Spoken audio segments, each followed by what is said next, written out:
Gold moon. First floor.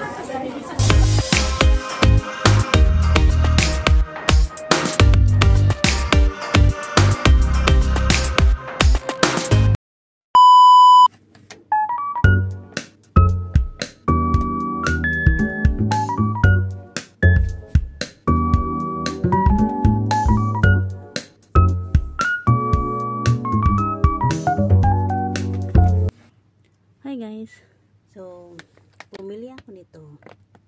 Nainganyo ako sa mga vlogger dito sa Hong Kong, at saka nakikita ko to sa TikTok. Trending na trending siya sa TikTok, kaya kahit mahal binili ko. Ito ay binili ko sa Central, 65 Hong Kong dollar. Magkano na yun sa Pilipinas? Kayo na mag-compute kung magkano to. 65 Hong Kong dollar. So, kung makikita nyo yung mukha ko, may mga dark spot siya dahil yan sa mga napag-iwanang pimple. Yung mark pimple niya. Ay, mark pimple. So, gusto ko mawala yung mga yan. So, try natin to. So, ang ganda ng packaging niya.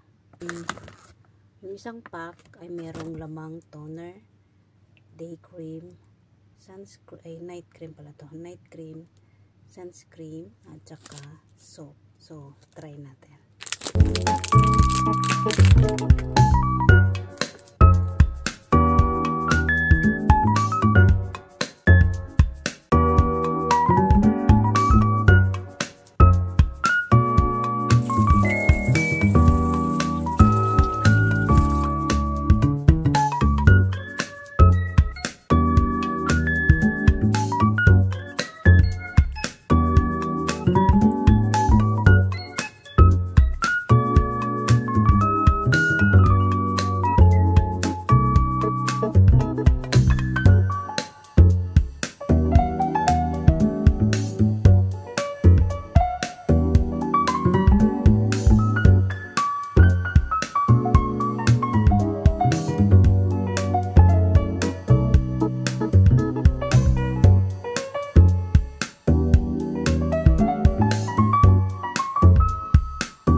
Days ko palang ginagamit yung U-Babe Glow. Tingnan mo, nagpipiling na siya. Kaya ako gumamit ng ganun kasi gusto ko matanggal yung mga napag-iwanan ng pimple. Ayan, mga pimple. So, namumula siya dito.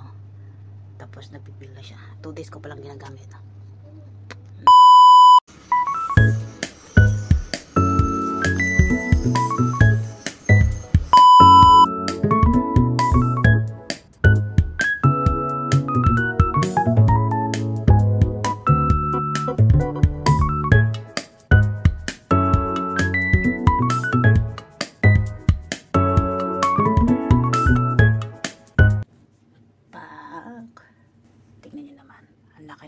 Ito mga dati pala to ay mall na yan, shading sa Ilocano.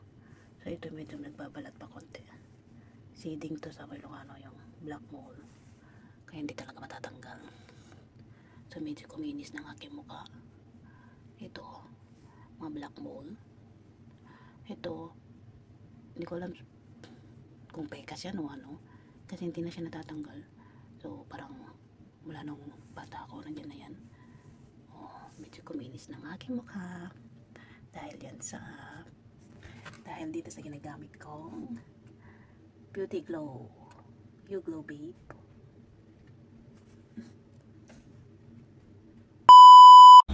Good morning mga kabango. Ay! Nabuak. Shout out sa aking mga uban, Diyos ko Lord. Nandito na tayo sa labas. So, tingnan nyo yung mukha ko, kuminis na siya guys. Pero nagbabalat pa rin siya. Yun yung paggamit ko ng U-Babe Glow. U-Glow Babe pala yun. Yung Rejo set. Ayan o. Nagbabalat pa rin siya. Ayan. Pero, kuminis na siya. O, diba? Tara. Shout out sa aking uban. Ay, mga kabango, thank you so much sa mga nagpa-follow sa akin. God bless!